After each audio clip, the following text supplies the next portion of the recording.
Well, what's happening, everybody? Hopefully, you are doing well, and it is a beautiful day here in Michigan on this Thursday. Hey, how's it going? I am Bird Dog John. Hopefully, you're doing well. I'm going to jump over to YouTube here. Just make sure you can hear me. I can hear myself, so that is good news. I'm also dropping frames. I'm well aware of that. I don't know why, but we will try and figure out, come to some sort of realization as to what is going on there with that, and we'll get that sorted out. Probably a bandwidth issue here with vmix because I've got so many sources now being fed into that vmix behemoth that has kind of snuck up on us as I've been kind of transitioning over to this machine. A couple things I want to talk about today, but first and foremost, we are working on this Pocky fiery chili something or other. So that's going to be our snacks on stream today in a little bit. I'm going to drink my coffee to begin because I'm only halfway through that. I have been busy this morning working on a whole bunch of stuff. So, which I will gladly talk to you about. As you see, my studio is slowly evolving into something way more than it ever has been before. And I just realized my hair light's not on. So let's go ahead and get that up and running.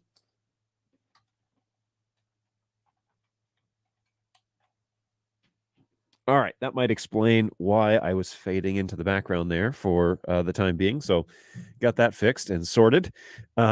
Just I ran in here about 10 minutes ago and realized, oh man, I drank half a thing of coffee. That's going to be a problem, and wasn't set up at all for the show. And then evidently, I didn't turn on all the lights. So, most of the lights are actually on a cyber power switch that's here at the desk. It's actually a rack mountable unit, which I should get a small like rack mount here for the office. But anyways, but you just flip a switch and like 80% of the lights come on. And I should get the rest of them on there. But all the RGB stuff comes on now without having to configure or go into the app or anything like that. You just flip a switch and it all comes on. So it's beautiful that way. Oh, there's the secondary shot. So or third, I guess that's the third shot. But anyways, so my nice blue wall here. I'm taking votes on what color that should be. And so blue and green seem to be my current vibe, and that goes back that's a hail back all the way back to the original days when my overlays used to look like this. Remember this? And so green and blue has kind of always been my color, and that was a freebie thing that I found on Twitch ages ago, and it just kind of always stuck. And now my starting screen is this instead, which is the bird dog colors. But my studio is green and blue, and so I'm taking requests on what color that wall should be. And right now, it's kind of a mix right between the green and blue, and so it's the thing that brings the whole room together, as far as I'm concerned. So if you have suggestions, feel free.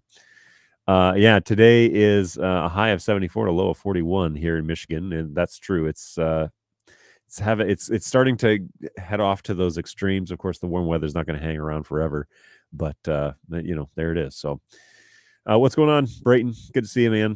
Thanks for jumping on today. Yeah, today, today's Auburn Hills, Michigan weather is brought to you by these chips.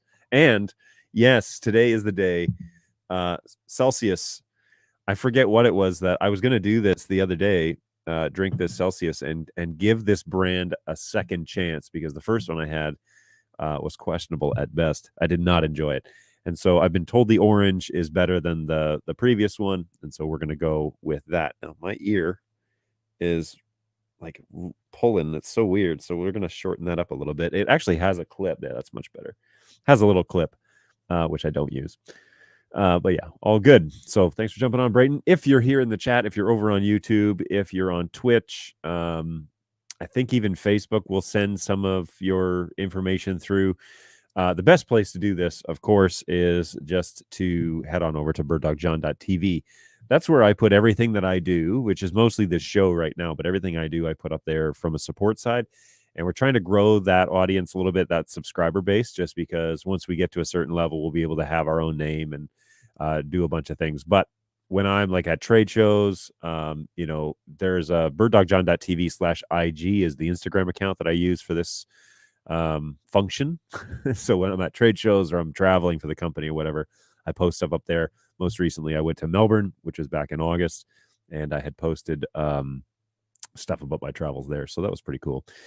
So yeah, jump over there, subscribe to the YouTube channel. That's the big one right now. And also head on over to the /IG and you'll be able to follow along when I'm not in the office, when I don't have my beautiful studio to talk to you through. So yeah, cool stuff. So we've got a little snacks on stream plan for today. I also have a topic that I want to cover with you, which I'm hoping for some good feedback from our general community. So please stay tuned for that, and we'll cover that in just a couple of minutes. But first, we want to, of course, be sure that we open the show correctly, which, of course, I definitely, again, it's been a giant scramble. So let's go ahead and do this first, and then we'll get into the show.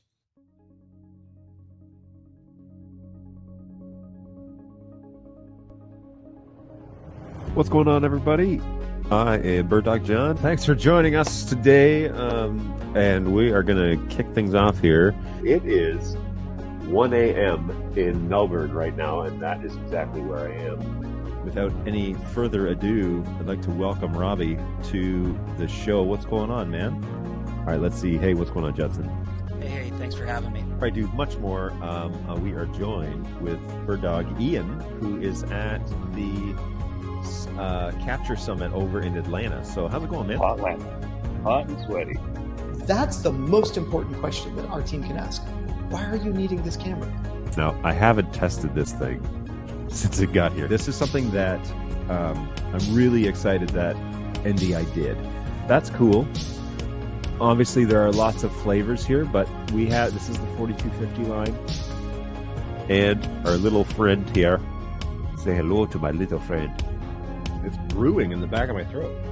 Based on the recommendation of Senseless, we're going to give a Java Monster a try. Oh, yeah, Pocky, dude. We got a little Pocky, and Yes. I have been putting this off for an age. Oh, I'm so excited for you. There is a Snacks on Stream mystery box brought to you by my Snacks on Stream manager, Brayton. What's going on, Bugsy? There you go. What's going on? Bali, good to see you, man. What's going on, NetHab? Hey, what's going on, Judson? And hey, Kevin, good to see you, man. What's going on, Jeremy? How are you? Thanks for jumping on. Oh, it's all good.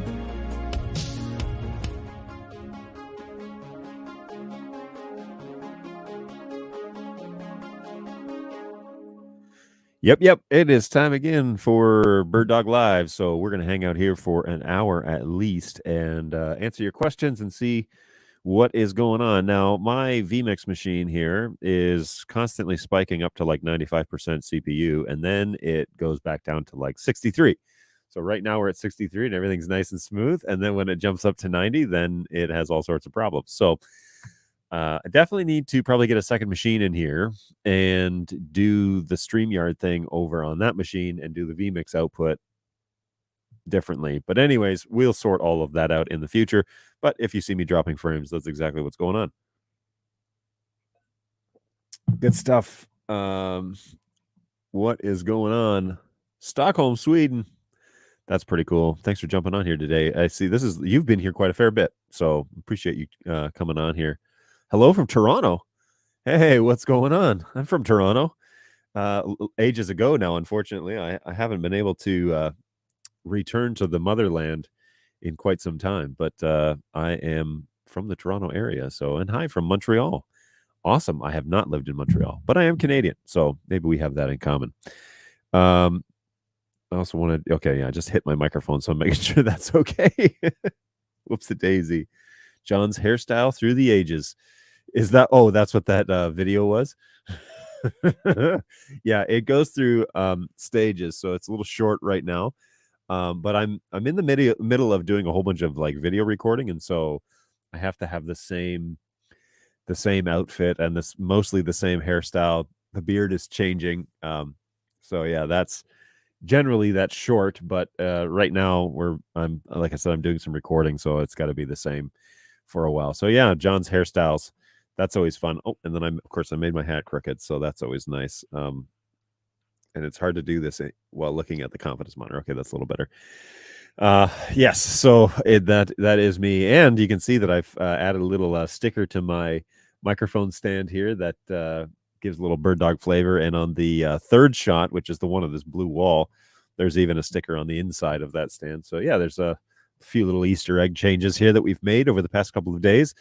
Gosh, I love this microphone. I've been recording with it for 3 days now, and 3 actual recording days. I mean, it's been a couple of weeks, but yeah, this microphone is amazing. And of course, all the bird dog cameras that I've got around here. I primarily am using the P200 just because we are recording it in 1080p 60 and with a bunch of other things going on, mind you. For example, I use a program called, oh geez, Notability. So I have an iPad Pro and I have an Apple Pencil. And one of the cool things that I can do is I can use Notability to basically write on the screen. So I can throw this source up here and you can see, oh, that's not the right source. Let's go back here. Yoink, I thought I selected this one. There we go. So I can throw this up here, and using the power of NDI, I can capture this screen in 1080p, and then I can write live on screen. And actually, I can write. The problem is that it's rarely legible, so that's a problem because my writing is pretty messy. Oh, there you go. There's some of the stuff we're talking about. So, but like, you know, my writing is actually quite hard to read, I think. So I don't know if that's helping people or not. But anyways, so we're able to actually bring in the iPad screen as an NDI source and then use that inside vMix. So my vMix integration has continually grown, especially while we are working on some of these new tutorial videos and things that we're doing. But it's pretty cool that we are able to bring that in as a source, as a screen share, basically, and then I can use the Apple Pencil to actually write as though it's a whiteboard. So that's pretty fun. Let me get my mouse over here. Hi from Montreal. Okay, a question. So after I updated the P200 cameras from LT to LTS and PTZ keyboard also, I lose every boot up one. I lose every one of the ports that manage PTZ cameras, even if they're discoverable. Okay, say this one more time. I lose. So the LTS update from 195 to LTS was a significant jump in terms of sophistication and just how the keyboard is going to interact with the cameras. Gave a lot more tactile function, but it also gave a whole bunch more features. There were a few more cameras that were third-party cameras that were added in the LTS update with keyboard. So if it is, yes, so the calibration thing, for example, was added because in 195, if you left the keyboard on for a long time, it would lose the 0 position. And so the calibration is when you restart the keyboard, it gets a fresh calibration every time you do it. And on the latest LTS version, it has on the screen. Actually, I had one in here the other day. It was a demo one, so they must have taken it back. But I had one in here the other day where we showed the calibration up, down, left, right, and you literally just push it to the extreme and let it go. Push it to the extreme and let it go. It takes about 5 seconds to do, and then it's calibrated when you turn on the joystick. But it guarantees that 0 will always be 0, and that was a requested feature a long time ago that people wanted, and so that's been integrated into the keyboard. But after I updated the P200s to LTS and the keyboard, I don't understand this portion. I lose every boot up one of the ports. I lose that managed PTZ cameras, even that they are discoverable. Okay, so there's a couple of things here with keyboard that we should be absolutely clear with. If you are losing IP information, for example, from keyboard, or you are how did this move? Oh my word. Okay, so if you are losing, like, first things first is you probably should, once you redo the LTS update, you should re-add the cameras to the keyboard. Okay, this thing is not clipping on here. Anyways, you should do a search on the keyboard and re-add those cameras to the keyboard, because essentially the brains have changed of both of the devices. They're not the same device anymore, and they're even broadcasting a little bit differently. So you should definitely hit the search button, go to NDI IP if that's the protocol you're using, and search for the cameras.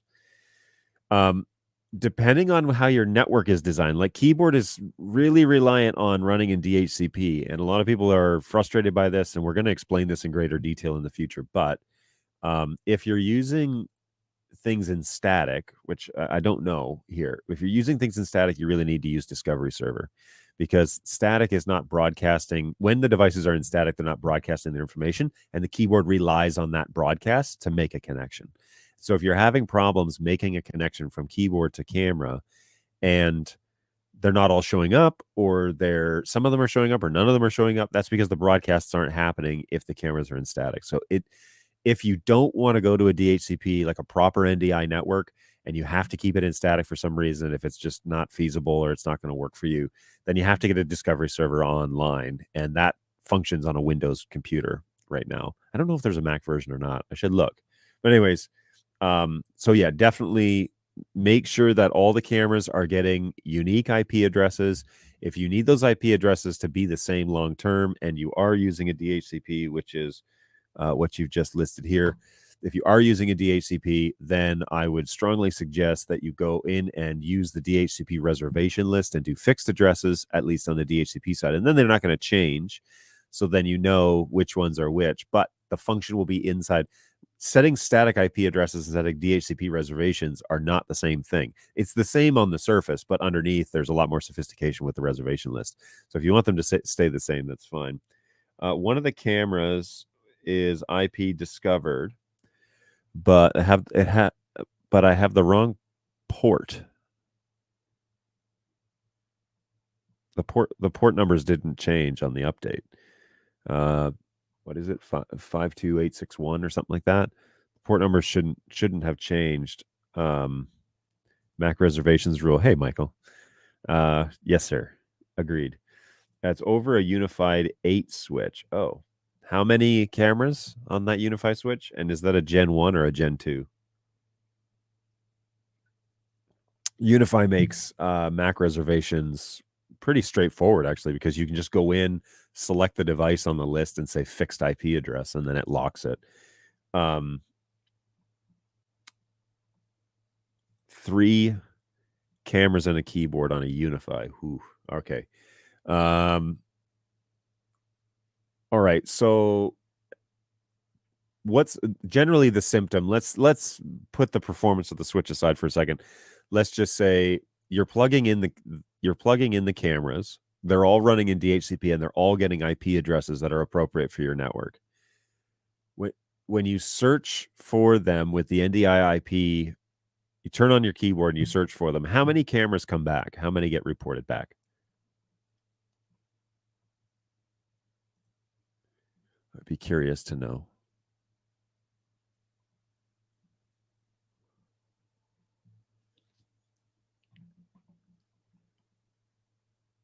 All right, and there's a handful of you guys that are hanging out. Thanks for jumping on.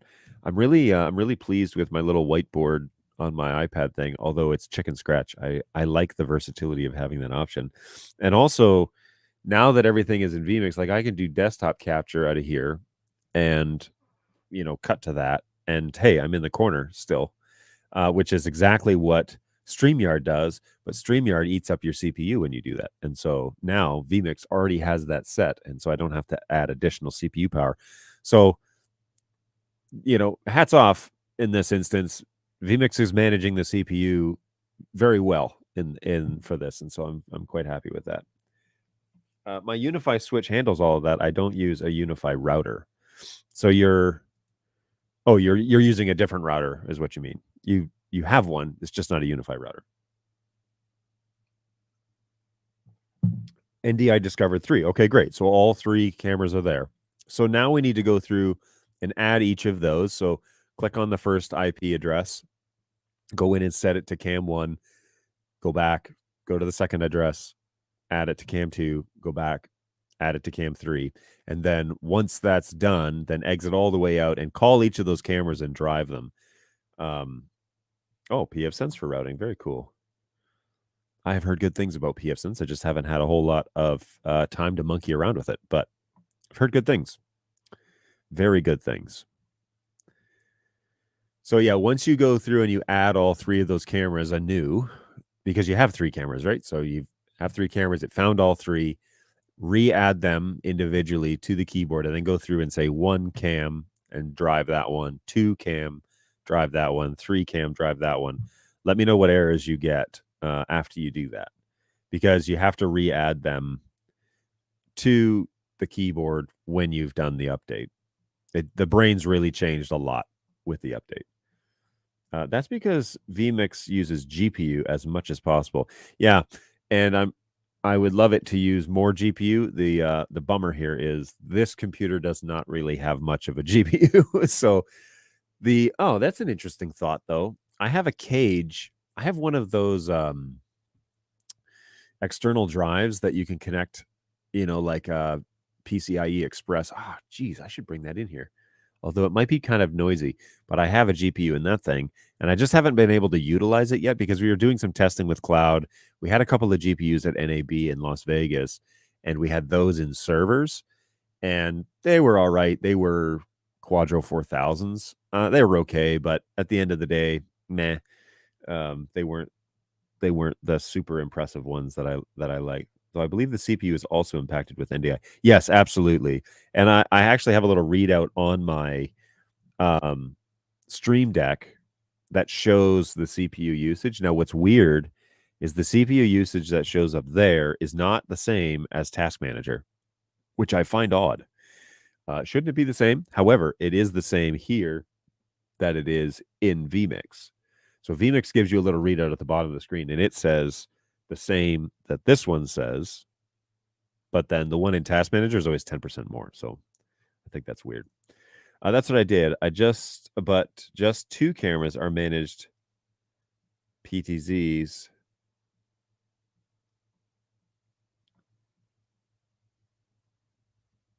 That's what I did, but just 2 cameras are managed. So you can only control 2 of them? Is that what I'm hearing? All 3 are shown in vMix. Did you enable Visca IP control in vMix? Because that's going to throw errors when you're trying to do NDI managed control and vMix Visca IP control. Perhaps turn that off if that is on in vMix. Can you go direct RTMP to StreamYard? Probably less CPU intense than using external and browsing. I'm using it's actually a USB port, basically. The browser connects to the USB port. I don't think I can go direct in terms of connecting my camera. It would be less. But at least vMix will output like a USB. That was something who suggested that? Was it Michael? Anyways, somebody suggested that about a couple of weeks ago, and when we were doing the show with Jake last week, and Jake was showing off Central, and I went into the background and I totally switched my input while I was doing that, turned off the NDI output on this and changed it to the external output and linked that to StreamYard, and everything was like just humming along. I dropped like 30% CPU just by doing that, so that was pretty good. Yeah, so the vMix control is a different set of controls than the keyboard. The keyboard is using NDI metadata to control it, and that will conflict with the Sony Visca IP commands that vMix is sending. So either control it in vMix or control it on the keyboard, but don't do both, because that's gonna send conflicting commands to the camera. So I would turn that off, because vMix, for example, vMix sends preset recall differently than NDI sends preset recall. vMix sends their own preset commands, and the NDI metadata is sent via, well, it's in the NDI channel. It's totally different. So that's going to send conflicting commands inside, to the camera. It's 2 different sets of commands, and they're going to clash. It's a great question, though, about the RTMP streaming to StreamYard. I don't know. Should look into that. I should see what options, because we pay for the highest tier of StreamYard. which gives me the option to bring in 10 guests, but I never have 10 guests available. But yeah, that's anyways, it gives us 10 guests. It gives us a lot of recording time. It gives us a bunch of flexibility. I really like StreamYard. It allows us to send the signal to 8 different or 8 or 10 different destinations, something like that. And so I'm right now we're going to 7 today. And when I am with Tom, like Tom Sinclair was on the show the other day, and I was able to send him an RTMP stream to his vMix machine, and then he was rebroadcasting the show on Eastern Shore, was interacting with his people over there, and he was interacting with my group over here. And that was pretty cool. And next Wednesday, the plan is for me to join him on his show at the Eastern Shore Broadcasting Streaming Idiots show. And so Tom has a show every week. It's pretty great. And you should check that out and definitely subscribe to his channel because he is a well-known wealth of knowledge in the NDI realm, but also in the vMix realm, also in the audio realm. Tom is a great guy to know. So yeah, connect with him. That's more clear now. You were just great. Oh, I love this comment. I'll give you feedback next time. Yeah, but let me know how that goes. I'm curious. I want to get this kind of resolved for you here because make sure that like if you have a joystick, then it makes no sense to use vMix because you can call presets. Now, here's the difference with the vMix presets and the controller presets. The presets are stored. If you go on your controller and you press 1 and you hold down the preset button, the screen will eventually change and say preset 1 defined or preset defined or something like that. That will store the information on board the camera itself. There's onboard memory in the camera. If you go into vMix and you store a preset, that will store it in the vMix profile and not on the camera. And so then if you call preset 1 on the keyboard, it's not going to call the vMix preset. It's going to call the onboard preset, which is, this is the like, it's great. vMix, again, has its place. And honestly, I like the preset stuff in vMix. I just don't use it. But if you're storing presets with the keyboard, those are stored on board the camera. If you're storing presets in vMix, they're going to be stored inside the vMix profile. The advantage with storing them on board the camera with Studio Monitor or with the keyboard is that Studio Monitor or the keyboard can call those. You can just hit, call preset 1 on the keyboard or in Studio Monitor, and it will be the same recall. But if you call preset 1 in vMix, it's going to reference whatever it's stored in vMix and not consult the preset that's on board the camera. So it does it differently, and you should know the difference. If you're going to use vMix, you should definitely know the difference between the two. Did I miss snacks on stream? You absolutely did not. But Frank, aren't you away today? Frank has big life change stuff coming up this weekend, and so he's busy getting ready for that. And we're all super excited for him. But you did not miss snacks on stream today. We're trying fiery chili lemon. These spicy chips. Now, these ones are not as spicy as the last ones, which unfortunately were not very spicy. So these ones are going to be super hot, not freaking hot, according to their very precise scale that's on the back of the chip bag. But I'm excited about these. The chips are actually quite good. They have a really strong corn flavor to them. And so today's snacks on stream will be this chip bag.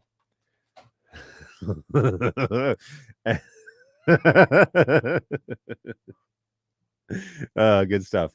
I'm just finishing my coffee. And then the other thing that we're going to try, we're going to give Celsius another go because, the first one I didn't appreciate as much as the rest of the folks in the office. And so I've been told the orange flavor is much better and to give it a second go. So by all means, we'll give it a second chance. This coffee is almost empty. So we're going to drink this. And then we'll get to it. So you did not miss snacks on stream, Frank. Good times. Thanks for jumping on, even on your day off. If you have the keyboard, the vMix PTZ controls are simply not required or desirable. Ooh, that is a strong statement. Michael is just saying all sorts of things that I agree with today. The keyboard's going to give you a little bit better tactile function of the actual PTZ function on the camera.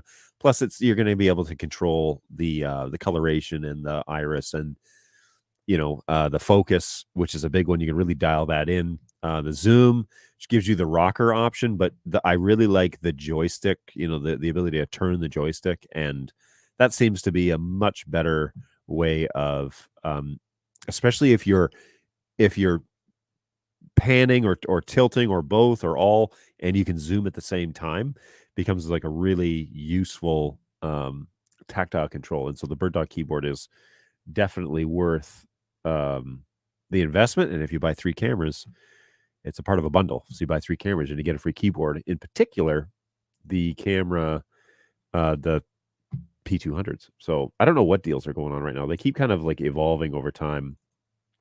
But what's going on here? Why can't I change this? Stop. I'm just going to edit playlist slightly. There we go. Way better. Okay. So yeah, good times, great oldies.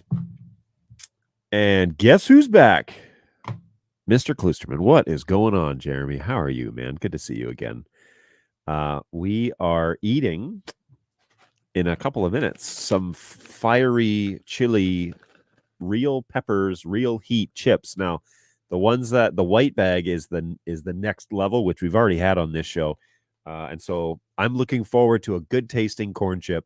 That's the plan. And then we're also going to try Celsius, orange Celsius, which Brayton has been so kind to go and pick up. And I insulted him the first time because I didn't enjoy the first one. But that is the plan. So, yes, guess who's back? Back again. It's Mr. Jeremy. It's good to see you, man. Thanks for jumping on. Appreciate that. So yeah, let's without further ado. Yes, I do indeed like the hot peppers and chips, and I was doing a whole ramen, spicy Korean ramen segment for like 3 months. That was a lot of fun. I really enjoyed that, and I ended up falling in love with those ramen packets. So special shout out to Beep Chirp, who got me addicted, and I've had to go cold turkey because it was not agreeing with the weight scale at home. So let's go for it. John's just making up stuff to start drama. Look, I don't know. Look at him. Wish me luck, folks. It's my first Vegemite experience.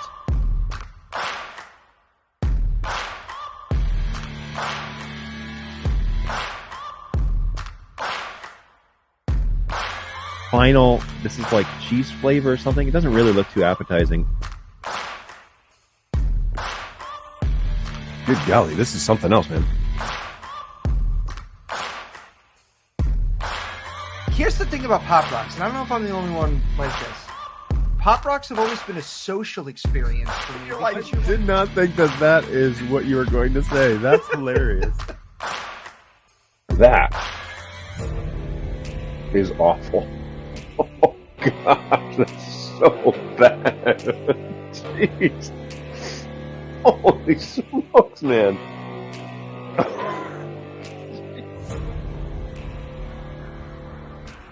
That's right. It is time for today's Snacks on Stream while we continue to answer NDI questions. And so here we go. This should be awesome. I'm collecting more and more Snacks on Stream material, so we'll have to update our Snacks on Stream intro, but that one is a good one. So here we go. Celsius, before I burn my mouth with something spicy, let's try this. Let's give it a go. Orange flavor. It says Celsius. I assume that says live or live fit, but I want to say live.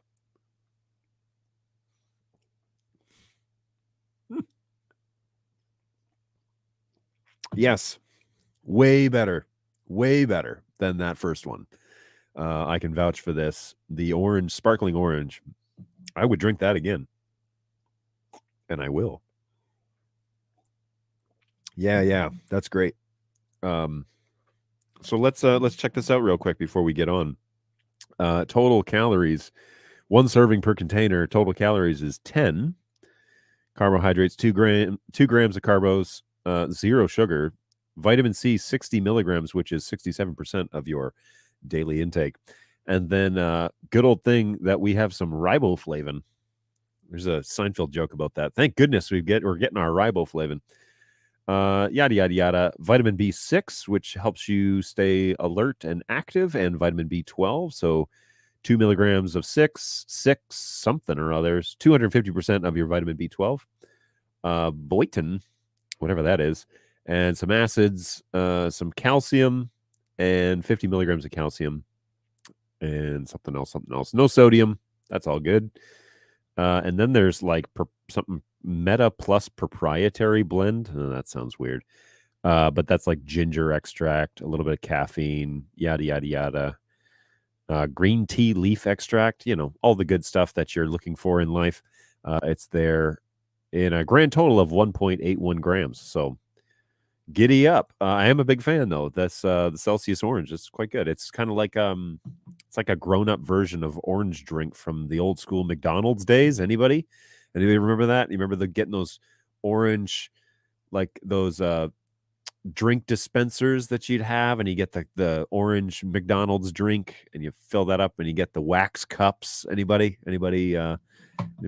feeling that memory? Because that is one from my childhood. Anyways, hey, appreciate that, Jeremy. Thank you. It's not a new cut. That's the original. Are there any benefits from vMix converting NDI HX to full using NDI bridge? I don't have an HX source in this office because no, it's because Silicon 2 is not out yet, and then all of my devices will have NDI HX. However, so I don't have any experience doing that, and I don't even have an HX source that I can test other than, I guess there's a screen capture HX source that we could test that on. So maybe that's something we could try. Doing a screen capture HX. I don't necessarily want to do it this second because my CPU is struggle busting it here this morning. But taking an HX source, converting it with NDI bridge to full, excuse me, and then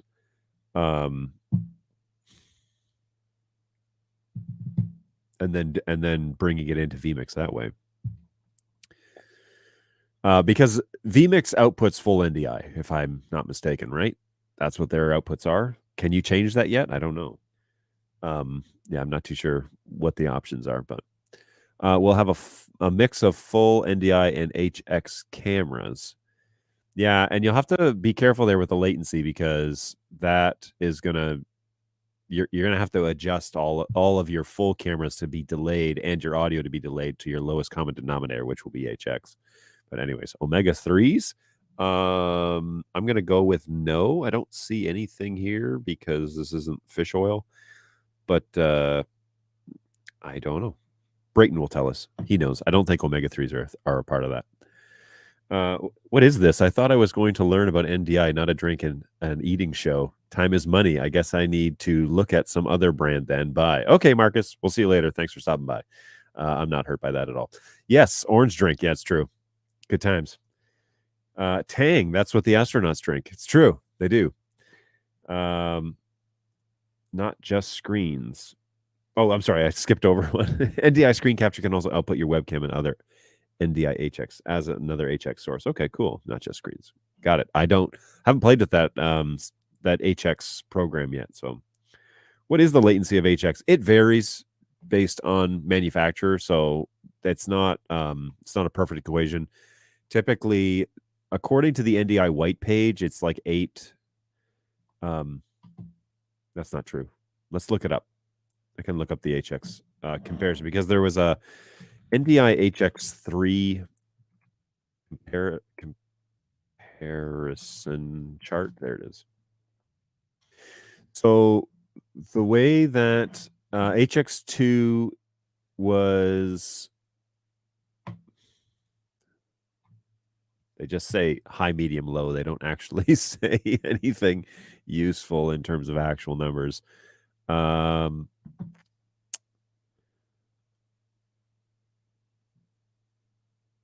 Latency very low. Asterisks. What is that? Can we get specific? I'm sure they don't want to give specifics because then people are going to hold them to, well, this new update doesn't adhere to the exact specs, which people are notorious for doing. But latency very low. and then there's an asterisk, and then I can't read the writing that defines what the asterisk is. So maybe I need to go back and find something a little bit closer to that. I know that lumens, where is the actual NDI? There we go. Actual NDI site is what I want to look at. And then, of course, they don't have it listed. Come on. All right. Well, this isn't super helpful because I feel like it should be front and center. It's their new protocol. So it's like, where is it, right? Yeah, it's not actually on the landing page, which is where you would assume that those comparisons would be made. Nope. All right. So I can't speak precisely to that, and I wish I could, but I don't know. Me personally, if I'm comparing the options out there, you're going to want the lowest latency possible, which will always be high bandwidth. HX is a close second, and HX3 is a close second. HX2 is still too much latency for live production, so that's more like recording studio stuff. And HX is just the baseline. So that's kind of what I'm thinking. Me personally, obviously, I'm running Bird Dog stuff, so that's all full NDI. I didn't catch the whole convo on omega 3s, but I heard Brayton will tell you. Yeah, I didn't know if there were omega 3s in this drink. That was the question. From the web, omega 3 fatty acids are one of the good types of fat. They may help lower. Okay, but does this drink contain them? That was the question. It got stopped for saying fatty acids. Oh, Michael thinks HX is icky. I don't know if that's a technical term, but it depends. Look, it depends on what you're using it for. It depends on what your budget is. There's a whole bunch of stuff. Bird Dog purposefully sets their marketing price to be competitive with the HX market, and then you get the full frame, high bandwidth option with Bird Dog, and soon, with the expectation of Silicone 2, there will be additional formats that will be available. Obviously, the most exciting one is the direct SRT option. And so the HX stuff, to me, that why would I choose HX when I have full? I don't know, unless my network's not up to snuff. And honestly, you got to put your resources at your network if that's the case, because you want to use the full stuff. That's the difference between driving a fast car and driving an economy car, is you get all the bells and whistles with the low latency stuff. So it's good stuff there. It indeed is a technical term, icky. Yeah, good stuff. All right. So good times. All right, so let's give these chips a chance to go. And my friend from Montreal, if you are still around, let me know what if you've made any changes to those settings on your network, if that has improved the controllability of your 3 cameras and a keyboard. So I'm going to just turn off this here. I'm going to switch over just quickly to this is the bag for the chips. It's a purple bag, although it looks blue on the stream because of my RGB lights. So this is what we're having today. Good stuff. Look good. Let's give it a go. All right, so hit me up with the rest of your NDI questions. These are just like straight up Dorito. That's the heat we're looking at. But they're quite good. I actually think they taste a little better than Doritos. But, there you go. I like Michael. Icky is a very technical term. Yeah, and there's some icky stuff out in the market. A lot of it that is not... well, anyways, a lot of it that you don't want to get into. But the Bird Dog line, that's some of the best stuff out there. So that's what we're here to talk about. So the need for HX is negated with SRT, i.e. transmission over public WAN. Agreed. That is going to be a big deal. Or cell phone camera apps. Yeah, that's its functionality. I have the HX app on this. Oh, I have an HX source. Is this iPad? I could add it to the network with an Ethernet connector and just hardline it into my NDI network. and then I could have an HX source because that app is HX only. Well, that would be a good way to test it, I guess, as an external HX source. I agree that HX is not desirable. I'm trying to integrate Mevo Start in the production for goal cams and pylon cams. Interesting. Let's take a quick look at the Mevo Start and see what it is that you're trying to do here, because I've heard things about this. Oh, okay, I know this camera.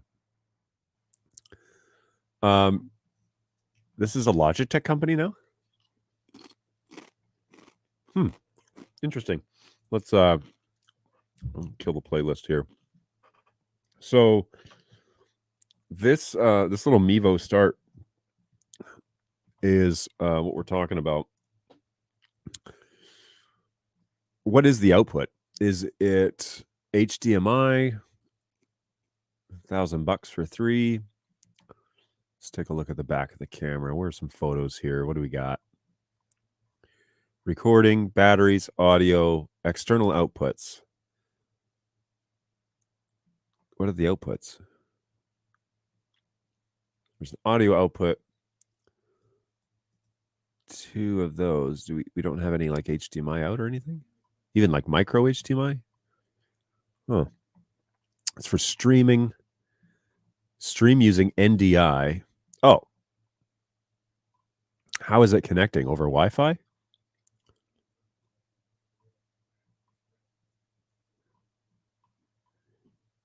Interesting. I'd be interested to see what the quality of the NDI HX is. I remember when this camera launched, it just said NDI, and I was like, "Ooh, what brand?" It was HX. But can you hardline this in at all? Wired via Ethernet power adapter, support PoE enabled networks, Wi-Fi internet to stream. But what about the NDI? Logitech is aware that NDI is a wired based protocol for the most part, right? Oh, there. So yeah, they're intending you to send NDI HX over the Wi-Fi. That's such a bummer. Does the HX go out of the adapter does it go out of the Ethernet adapter if you plug it in? Up to 15 megabits per second.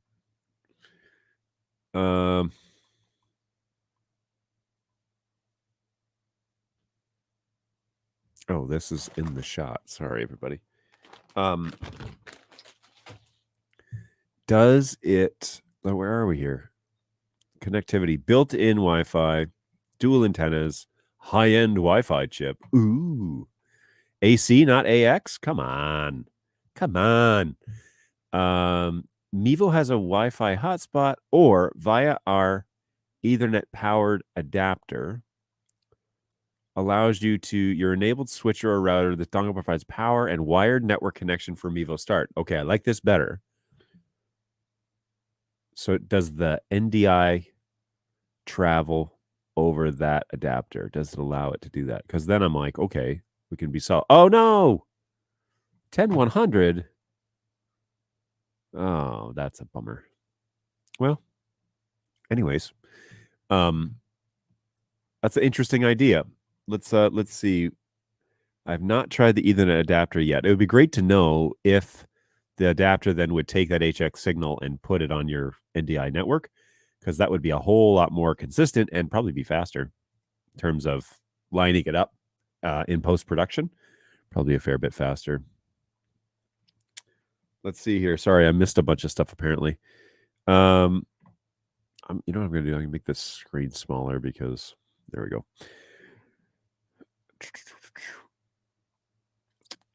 Cell phones, I agree. HX is not desirable. I'm trying to integrate. Many cameras implement HX because it can be done with a firmware update, and it's super common and cheap with H.264 encoder.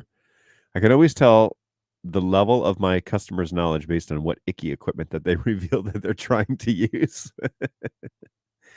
Hey, why don't you just use a Bird Dog box cam?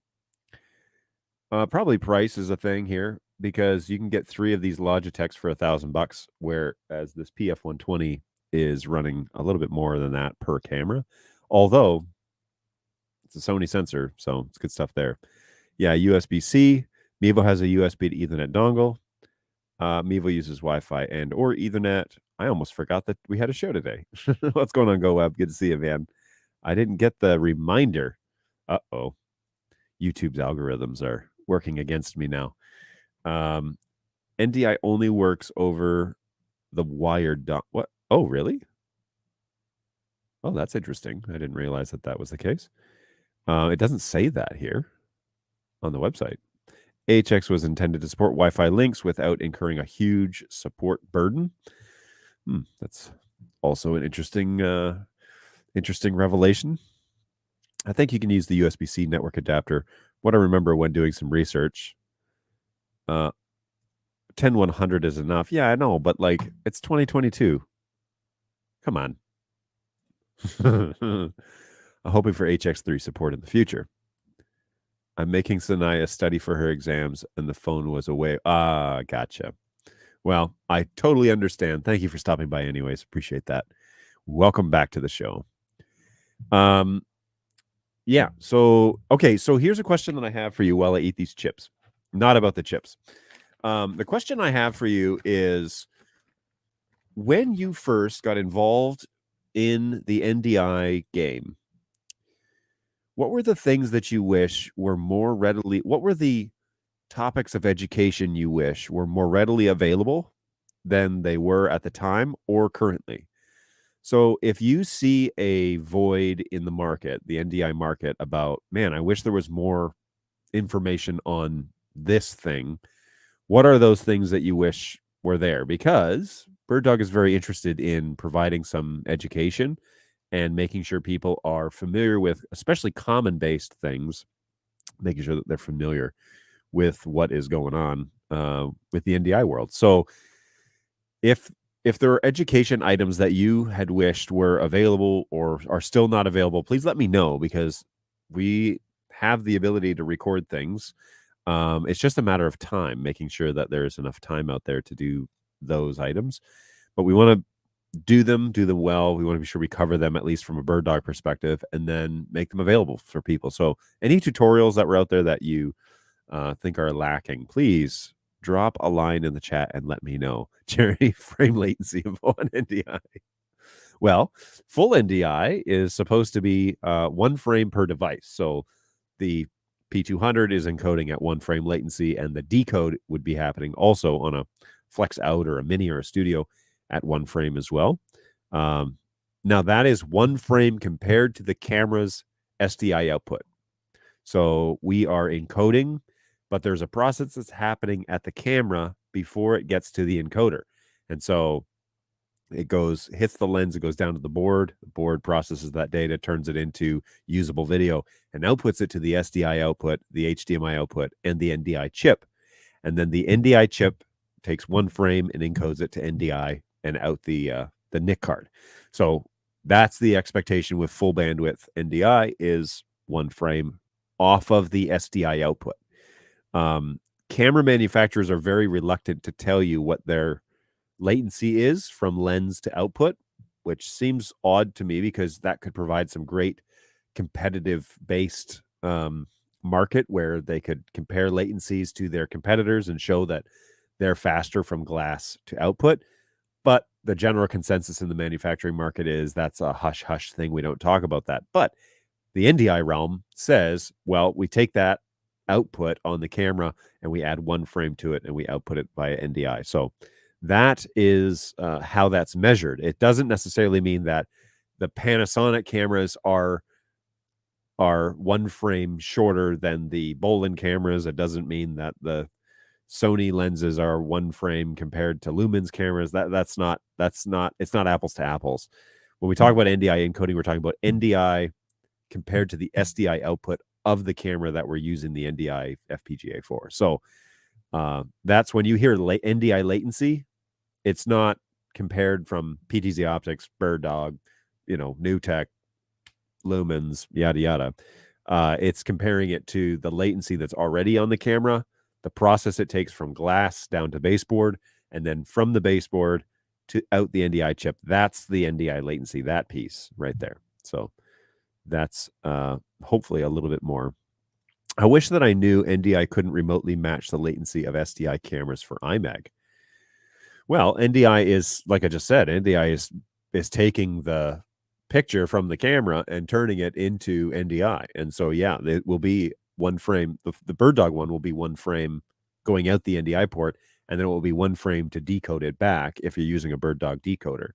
If you're using other decoders in the market, I can't speak to their brands. I think KiloView and NewTek are the only ones that have an actual full NDI decoder, but the expectation is one frame, at least as far as we're concerned, because that's what NewTek says. So we're expecting that.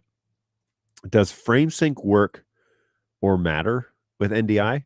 So this is a great question to cover in an education course, but to answer your question, NDI frames are it's a totally different way of transporting video than, say, over the SDI port and what people are used to with something like Genlock. So Genlock was a way to lock all your cameras together with the same time code and keep everything kind of fine-tuned. That function is kind of stripped away when we talk about NDI, because NDI, when you encode that, has its own internal time code. So people say, like, well, how do I lock all the time codes together? It's like, none of that.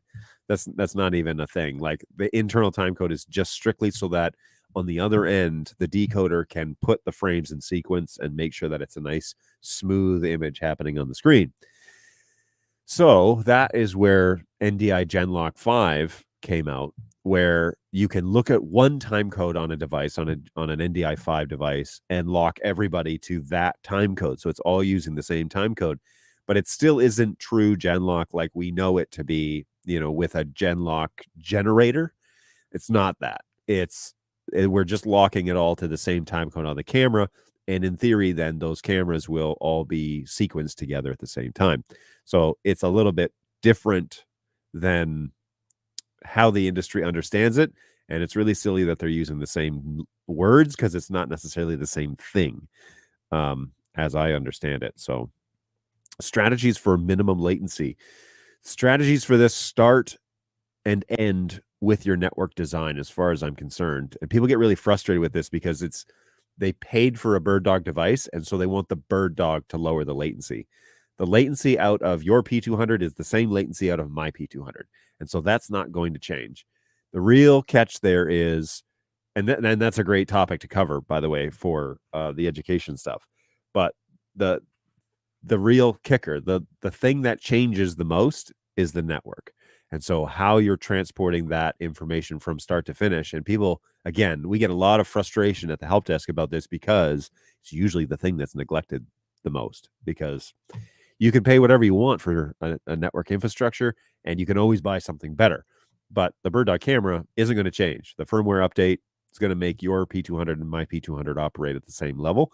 And people want, you should be able to we should be able to turn up the bandwidth and it would lower the latency. And no, that's not how that works. It really does start and stop with the network stuff and how fast and how much you've invested in that. You can get away with a simple network, and it'll give you decent results, but there's always room for improvement on that spot, because you can always buy something with more horsepower, something with faster transmission rates, a whole bunch of things can go on there. So compared to one line delay on Genlock SDI cameras,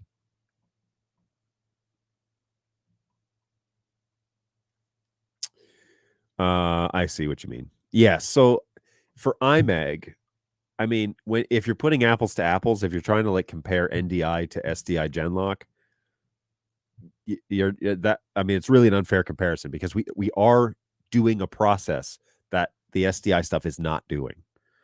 So the SDI stuff is not doing an additional encode process and decode process that we have to do to get it into ones and zeros.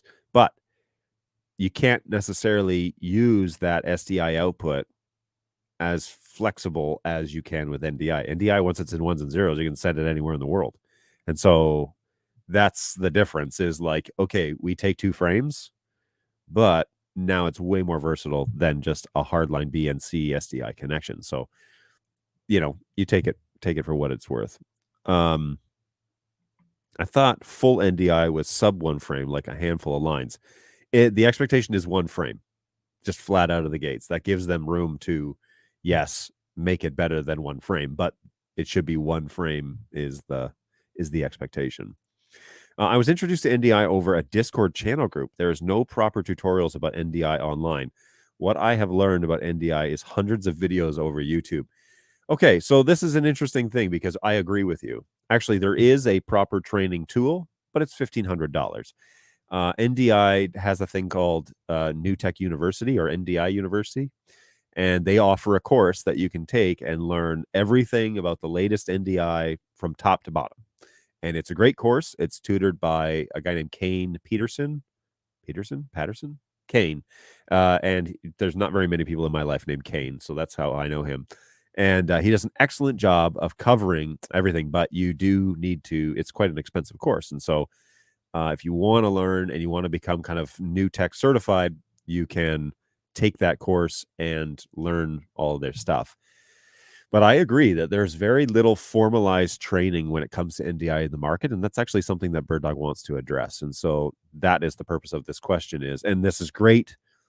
That is a great comment, GoWeb, that you make about there's just only a few resources. Now, I say all that. I have a knowledge database, excuse me, that I've done a lot of tutorials for BirdDog stuff on. That's available for free over on the birddog.tv website. Go over to support, say knowledge database, and you can dig around in there, and there are videos there. And all of those videos are hosted on the BirdDog YouTube page. So if you go to YouTube, type in BirdDog TV, and pull up the one with the green symbol that has BirdDog, and go to the playlists and say tutorials, they're all listed there. And so you can poke around there and see everything that we've done to date as to they're all hosted on that site under that playlist. Now they're hidden otherwise because we don't want to pollute the YouTube page with a bunch of like mini tutorials, but they are all listed in that tutorials list in a kind of a total place.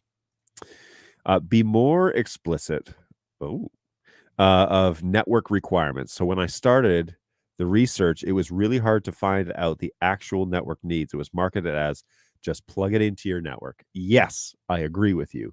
And that will be something that we cover extensively in its own section as a part of some of the education stuff we're going to cover. So I promise you, we're going to do better about articulating that, about what's really needed to get up and running, depending on scaling, about making your network bigger to handle more NDI sources, all that sort of good stuff. That is a part of something that's already being planned. So I hope to have more of that soon. Rarely there's a lag controlling P200 cameras with the PTZ keyboard. Why? There shouldn't be a lag. You may have a network problem going on there. Have you gone through the Unify settings and like turned off QoS? They don't call it QoS. It's called Deep Packet DSI, I think. Deep Packet or DPS, Deep Packet DPI, Deep Packet Inspection. Man, I can't remember. But you have to look specifically to the Unify stuff. Google how to turn off QoS on your Unify system because it's not called QoS. It's called something else. But you need to turn packet inspection off because that will slow down the transmission of the packets between the devices. So check into that. That might be causing an error. So then I got fascinated with BirdDog technology, which is futuristic. So then I purchased a few BirdDog products and I started practical hands-on NDI technology.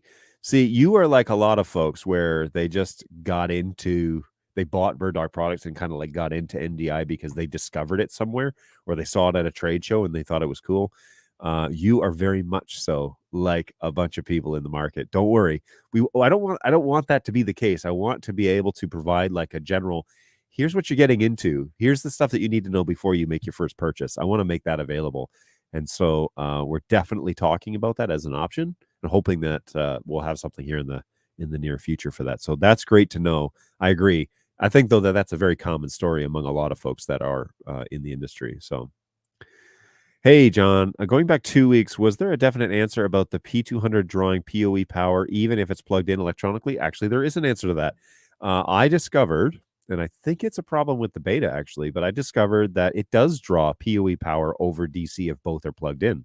My P200 draws 14.3, between 14.3 and 14.7 watts, even when it's plugged in with DC power. So I sent that over to the engineers and said, is this intended for it to default to PoE power first? Obviously, with more sophisticated PoE switches, you can go into the manage switch and turn off the PoE function. And so then you won't be of that port, and then you won't be spending PoE power on that port. But yes, by default, we've discovered that the PoE power is still drawn down even when DC power is plugged in. So that's great, MTash. I think it's supposed to be the other way, though. Just up to me. I think if you plug in DC power, that should be the precedent. It should only draw DC and should turn off the PoE module. But we learned that it's the opposite. So they're going to look at that. They're going to figure out maybe what's going on there. More of practical learning by doing. Yeah, I mean, and a lot of us have learned about NDI by just jumping in and doing it, right? So you are a very versatile person if you can look at a new protocol, get your hands on it, and learn as much as you can about it instead of needing to be spoon-fed everything. But I think that the market really needs to have a more formalized training, and at least like here's what you do, here's what we expect it to do, here's why you shouldn't do these things, and provide some practical training. So good stuff. Latency strategy must be considered end to end. I agree, and a big piece of that is more about understanding the network side of things. And I know that the marketing initially, at least, was just plug it in. It just works. NewTek had that in their marketing for a while. And it's true. It does just work, but not just by plugging it in. It's a little bit more sophisticated than that, and we should probably be a little more upfront than that. Glass to projector. Yeah. Glass to glass endpoint. That's a great idea. Henry here. Hey, could you talk about BirdDog Play and NDI? Yeah, so I mean, just in general, Play is going to be a device that allows you to take a signal and decode it on a screen. That's primarily its function, and it'll be you plug it in over Ethernet, you power it with the USB port on the TV, and you HDMI into the television, and it should be able to take full NDI and HX sources and display them on the screen. It's just a simple way of doing that. However, it's not a flex out. Okay, Play and flex out are different processes because NDI5 introduced an ARM processor that allows us to encode BirdDog signals into an ARM decode and show them on a screen. And so latency is going to be different. All right, just out of the gates, it's not going to be as fast as a flex out. A flex out is going to do full NDI, and it's going to be the fastest and the best option if you're just comparing the two. But Play is going to be a very inexpensive way of showing NDI signals on screens. And ideally, we're talking about like across campuses. And so let's say we have a basketball game that's going on inside of an arena, and the game is being streamed, and out of vMix, and you're switching the show out of vMix. Well, one of your outputs can be NDI out. And then the Play devices can be subscribed to that stream and watch the game on that stream.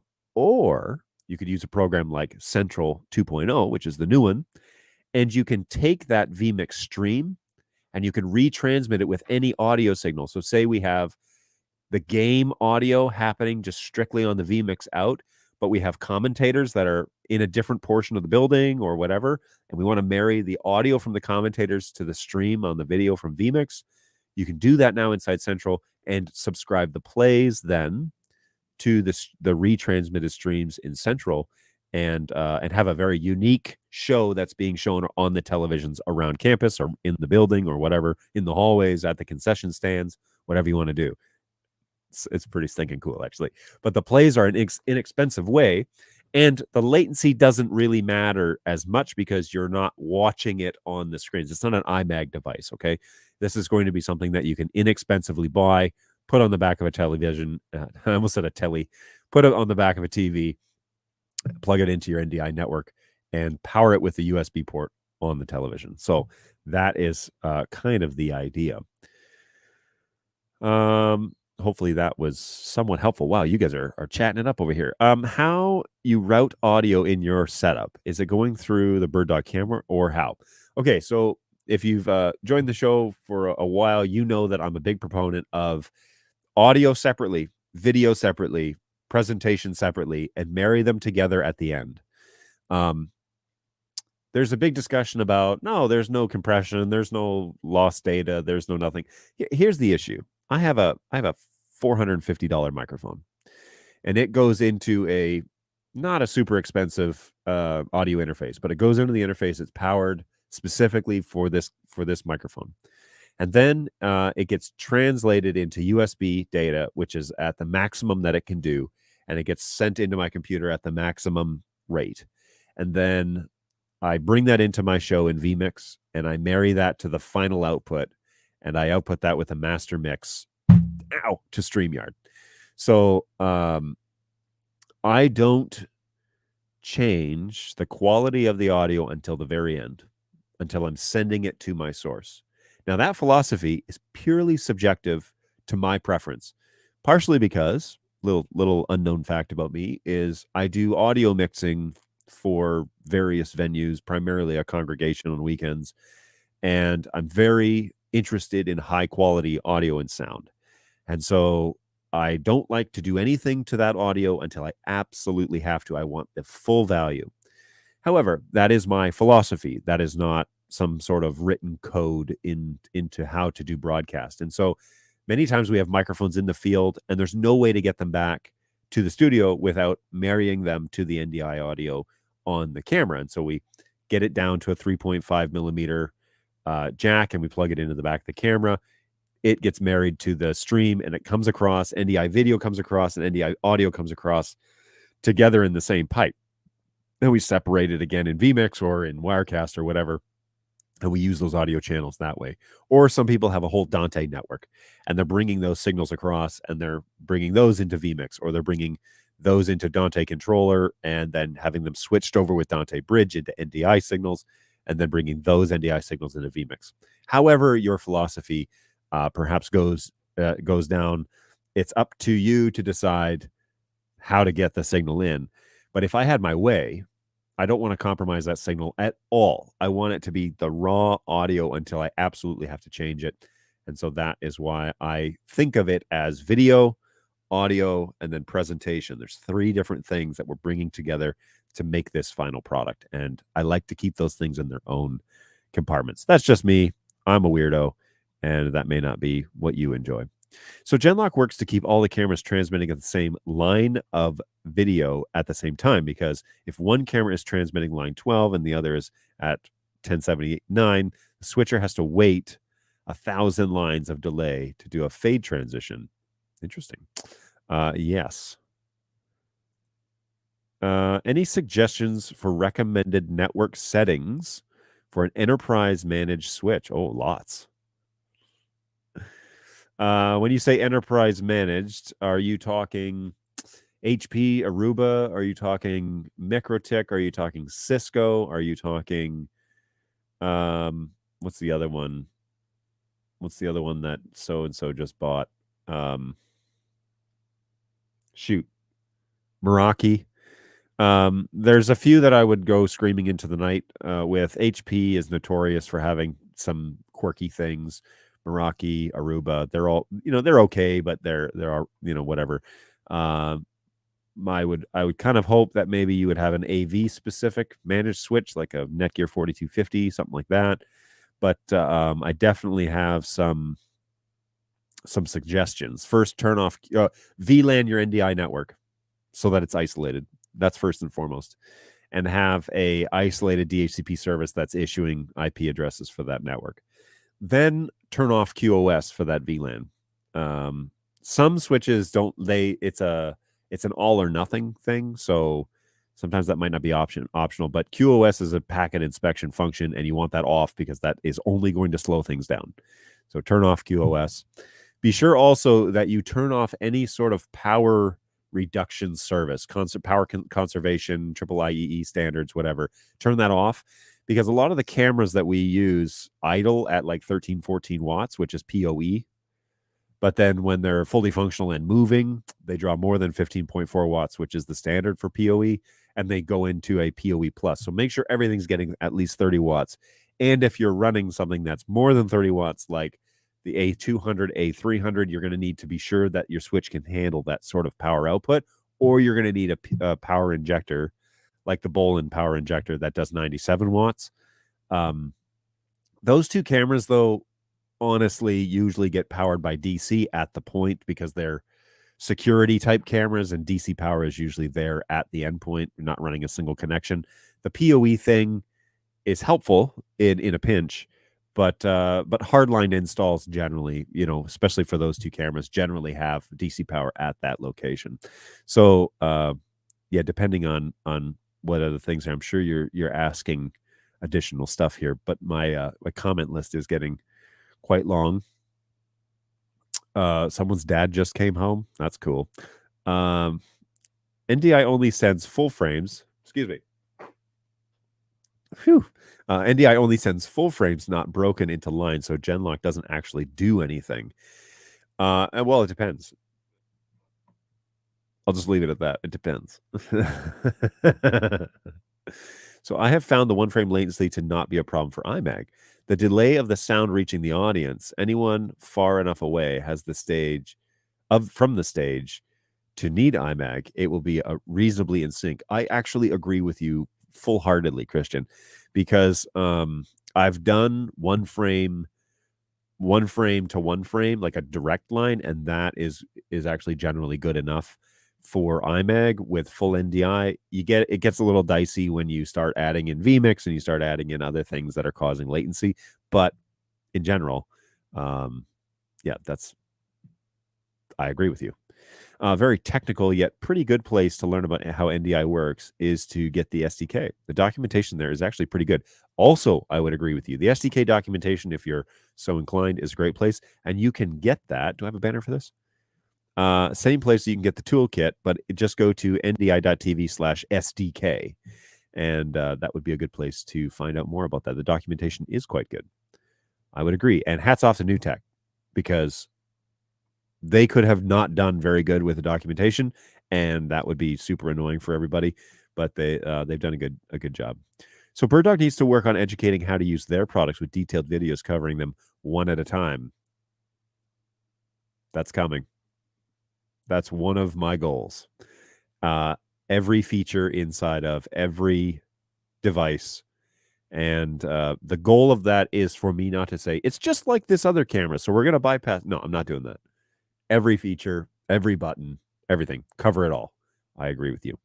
That is my intention, and I hope that will bring you. Give me a thumbs up on YouTube if you like that idea. NDI is basically always frame synced by the receiving device. Basically. Play equals ARM. Flex is FPGA. FPGA is going to be the lowest latency. ARM is going to be the cheaper option. Agreed.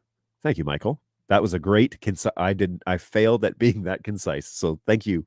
Thank you. And Jeremy appreciates that as well. Can you show us the audio routing, the vMix audio routing for your setup? Honestly, it's not very sophisticated at all. I bring in, there's even not really much to show. Oh, I'm like sitting low in this frame. That's weird. I'm going to change that. I bring in the audio source as audio. So I have a Behringer Euphoria UMC 404 HD interface, and that device converts. It has four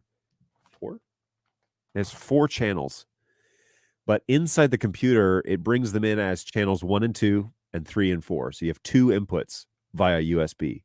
And so I add an input audio input device, and I add channels 1 and 2 as an audio in. I can also add 3 and 4 independently.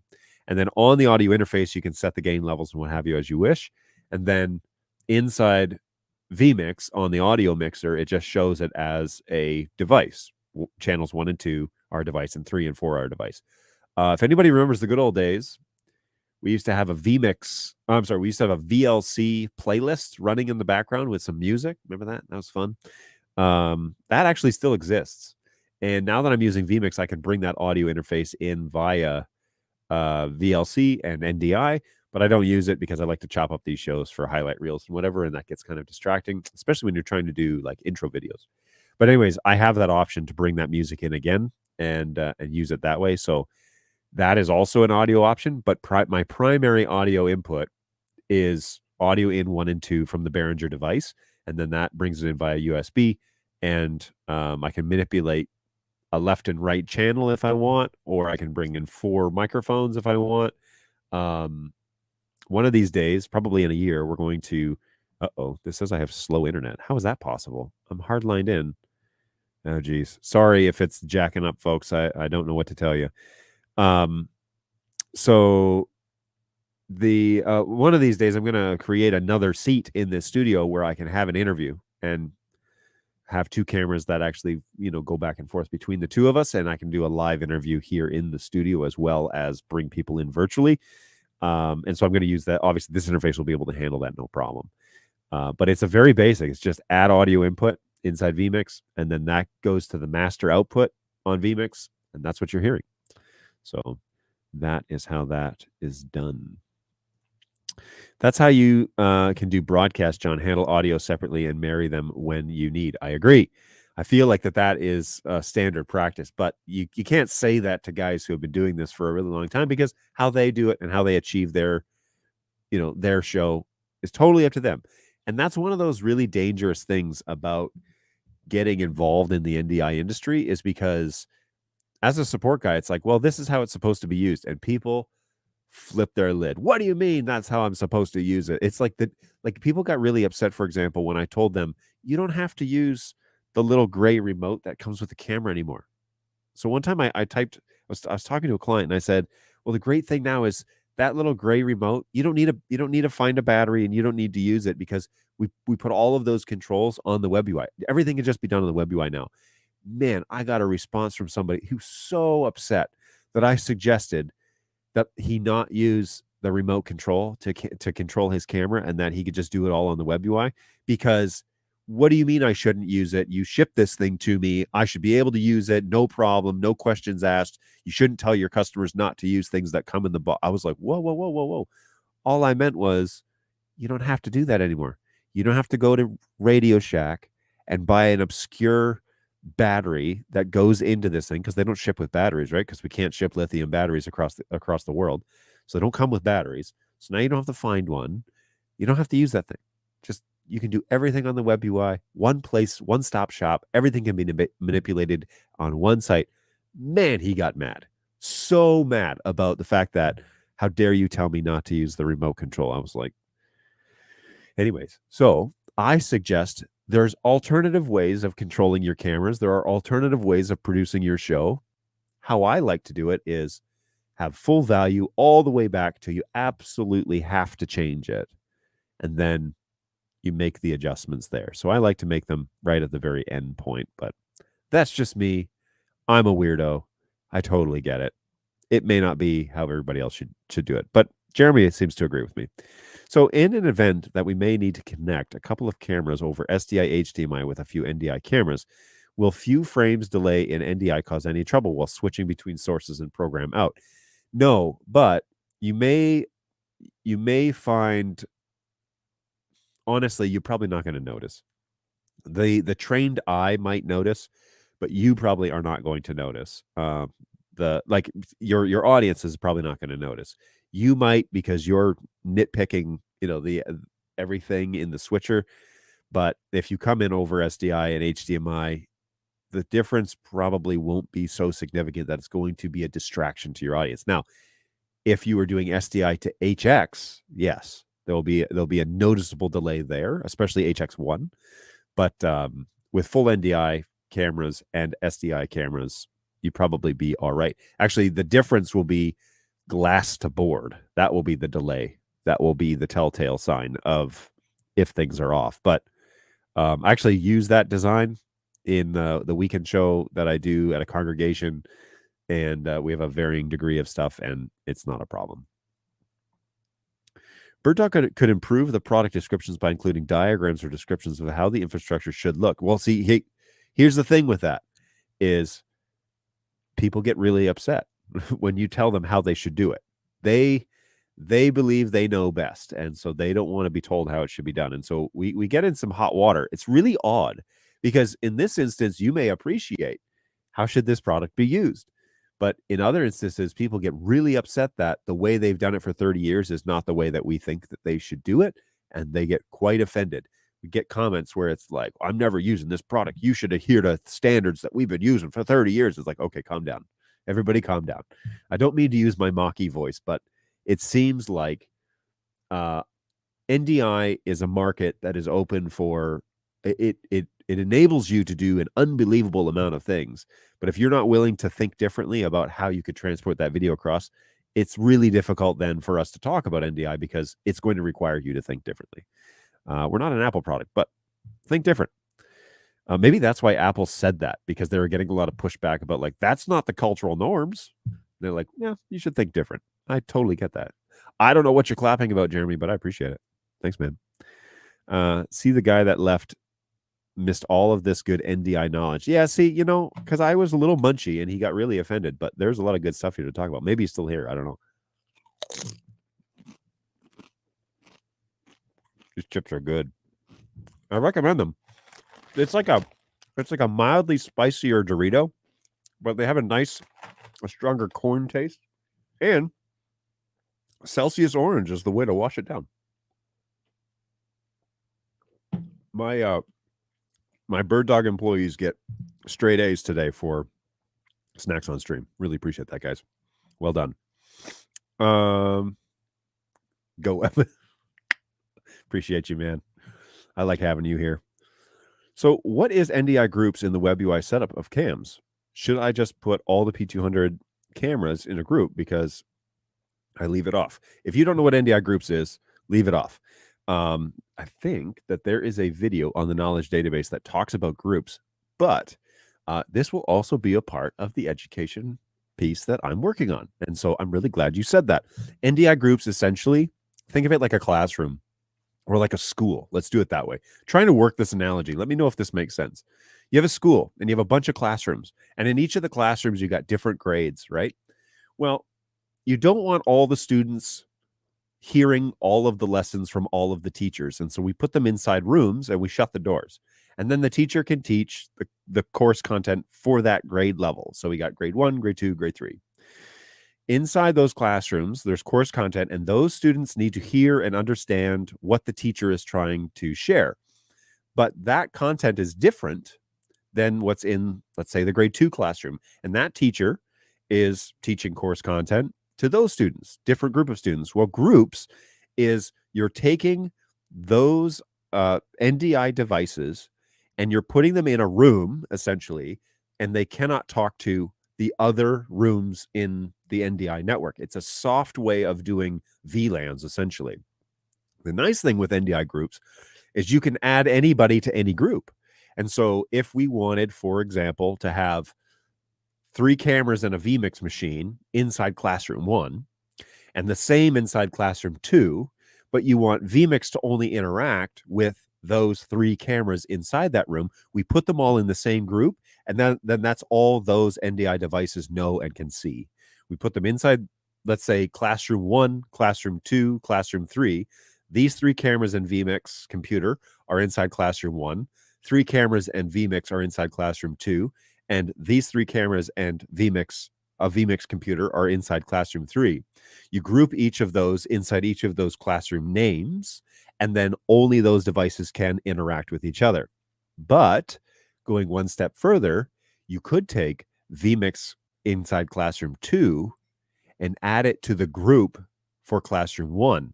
And now vMix classroom 2 computer can see everything that's going on inside classroom 1, but not necessarily anybody else. So you can kind of isolate and customize how you want those individual networks to work. But if you only have one NDI network and you only have one room, groups doesn't really make any sense. You want to be able to see and discover all of those devices on your NDI network with any NDI device. Groups is a way to kind of isolate it. So even if I come along with my laptop and I plug into your network, your NDI network, and you're running groups, I won't be able to see anything because I'm not a part of any of those groups. So it's a little bit of security. It's a little bit of isolation. It's a little bit of a way to keep things tidy, but it's not a VLAN. Here's the issue with VLANs and subnets. VLANs are literal like bunkers. Okay. They're like compounds. You're not getting into those. And so if I put my NDI networks on different VLANs, there's no way unless you violate you violate networking protocol that those VLANs are going to talk to each other. That's the point. VLANs are a way of setting up like basically a silo where nothing will ever talk to that VLAN on the network. There's no way to get through. And again, there are exceptions to all rules, but it's a violation of network protocol to cross VLANs. So VLAN 1 should not be able to talk to VLAN 10. That's the purpose of them. Now, subnets are another way of doing it from a networking side. However, there are basic NDI subnet rules where it states, and NewTek states this, by the way, single subnet 22255. Okay. So you shouldn't be running a different protocol other than 22255. You could be running separate NDI networks that are all isolated on their own subnet, but groups is easier. So it's just a little cleaner, and groups basically replaces the need to cross subnets, which gets really difficult. Like it gets kind of ridiculous. So single flat NDI network using NDI groups keeps it very versatile, but it also keeps it isolated and controllable. Wow, that was probably way more than you wanted to know. NewTek University, I'm hearing about it for the first time. This is what I criticize about NDI compared to Dante courses and their deep informational videos. I'll look into it. Thanks. Hey, and stay tuned to this channel. Do me a favor. All right. Subscribe to birddogjohn.tv. More on that soon. I'm so excited. So excited. This is that energy that Senseless hates. I know at packet level what's going on and how to troubleshoot these issues. Nice. Well, then, you are probably in the 10% of NDI users. Thumbs up for product educational videos. Excellent. All right. I'm glad you're excited. I'm amped up too. You said something icky with the audio interface. Oh, Behringer? Is that what I said? I know it's not everybody's favorite, but it was a budget purchase. So there you go. Hey, in a UniFi switch, is QoS called Smart Queues? I don't know. I know that there's something called Deep Packet Inspection, DPI. Make sure that's off, but I think you have to intentionally turn that on. But I don't know. Smart Queues? That sounds familiar. I don't know, man. I'll have to check that out. I'm a creep. I'm a weirdo. What the heck is going on? It's a rare show. It's also 12:30, so you guys are getting more than the price of admission. You didn't know you were getting into this today. Like folks who insist on using static IP is the best. It betrays shaky appreciation of network design and management. See, here's the thing. I know not everybody's like me, but there is a beautiful thing that happens when you have an elegant network. And this was me at NAB this year because I designed the network and I was really proud of it. And like, it worked really well and everybody was happy that it worked really well. And I took that as a compliment, an unsaid compliment, because it just worked really well. But good golly, if you can appreciate a well-designed network that's fast, that's responsive, that's sophisticated, that handles things appropriately, it's a beautiful thing. And only the few of us nerds are really going to like that. But I think I'm in good company with Michael to appreciate good network design and management. I would agree with you full-heartedly that static is just, it's just so, it's like level one, you know.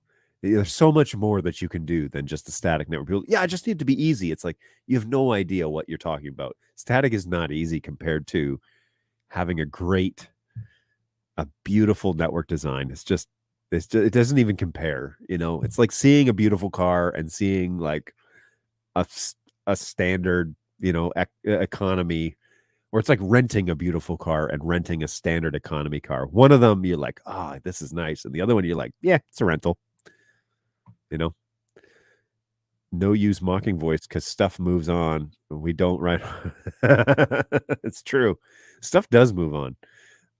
That's a great, that's a good way to think about it. Suppose I put the P200 cameras in the same VLAN as a Unify 8 and create NDI groups. Does that conflict with the VLAN protocol? No. The VLAN, you're not going to ever communicate outside of your VLAN. If you set up a VLAN, and actually, so here's the thing is, if you have a data network, you need to set up an NDI VLAN.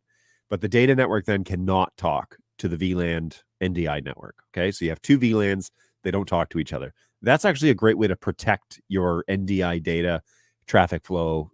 And you can even prioritize, in some sophisticated networks, you can prioritize one VLAN over another. And so in this instance, you would prioritize your NDI high performance video network over the data network, because it doesn't matter if like the data file transfers happen in 5 seconds or 10, but it does matter if the VLAN NDI network is not operating optimally. So you can prioritize VLANs in some switches, and I don't know if Unify lets you do that, but it's a great way to at least think about it. And then you could use groups if you want to isolate then the NDI devices to only communicate with certain NDI devices. Yeah, you could use groups to do that. Can individual ports on the quad be assigned to separate groups? So for example, I want people in other rooms to see NDI sources coming from port 1, but not the other 3. I don't think so. I don't think that's possible. But I will find out for you, NetHab. If you come back, I will find out for you. I don't think so. I think you can just only group the device.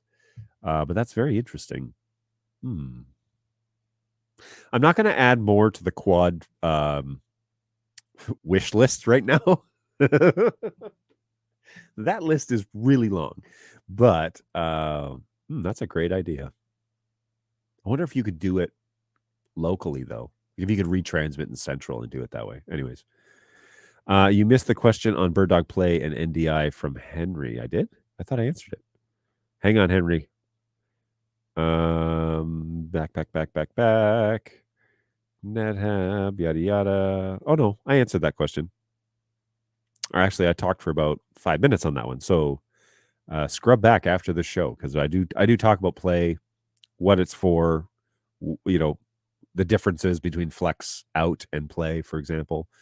Hopefully that's what Henry was asking for. If not, please re-ask the question, Henry, because I want to be sure that I cover things for you. NDI groups is like those conference rooms and ballrooms where you can open and close the walls to combine or sever. Oh, NetHab, that's a great analogy. Good for you. That's a great analogy. Yes, it's like those conference rooms that you can open the walls and combine or separate. Absolutely. Good call. Routers change things. You can route between VLANs and subnets. Yes, you can. But like you're getting far beyond the TCP implementations. Router, yeah, sure, okay. But at a network base level, I would still say it's a violation. Why set up a VLAN? Why set up separate VLANs if you can do groups and a single VLAN for all your NDI stuff? It doesn't. It's like maybe there's a case for it. I don't know. It just seems like overkill for what it could be. So when you were explaining subnets and VLANs, I feel like I didn't see Henry post anything else. I don't see him. I didn't see Henry post anything beyond that one. Hey, thanks for this, John. I'm excited for what you're doing. Oh, I appreciate that, Jeremy. Thank you. You will take my DHCP out of my cold, dead hands. Me too, man. Me too. Gosh, me too. How do you integrate comments on your live show? That is actually done through StreamYard. So all of my sources, all my destinations, I have like 8 destinations for the show, and it takes the comments from those and it puts them into basically a column on one of the sides of the web UI that I'm using for StreamYard. And then I can click on those comments and bring them on screen. It's actually probably the best feature that StreamYard offers is to be able to do that. I'm never coming back. Well, that's unfortunate, man. I've enjoyed your company, so I don't know what I said to offend you, but there you go. But yeah, you can integrate comments by just clicking on the comment. It throws it up on the bottom of the screen. It does pose a bit of a problem when I put my little picture in the bottom corner and I like share my monitor, and then I put a comment up, puts it right over my face. But hey, it's not a perfect world, and I'm still figuring it out, much like all of us are, right? You're never an expert. You've never arrived. You're always learning. You're always evolving. And so that is definitely what is going on here. All right. Well, I have actually made it to the end of the comment section, which, guys, fantastic today. Thank you. Yeah, I'm real sad that that one gentleman who was mad that I was eating on stream, that he didn't stick around, because this is probably the most NDI chat we've had in a very long time. So what a great show. Thanks, guys. Really appreciate you. And thanks for sticking with me on this one. However, it's 1:45.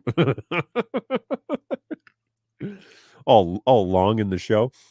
The shows that we end up covering, like the most interesting stuff, I find always go 2 hours. So, and it's from viewers like you. I really need to get like the more you know sound and play that, because that was that could be useful for this show. If I never leave, I don't ever have to come back. It's true. Just stay forever, NetHab. I'd be all about that, man. NetHab has found a loophole.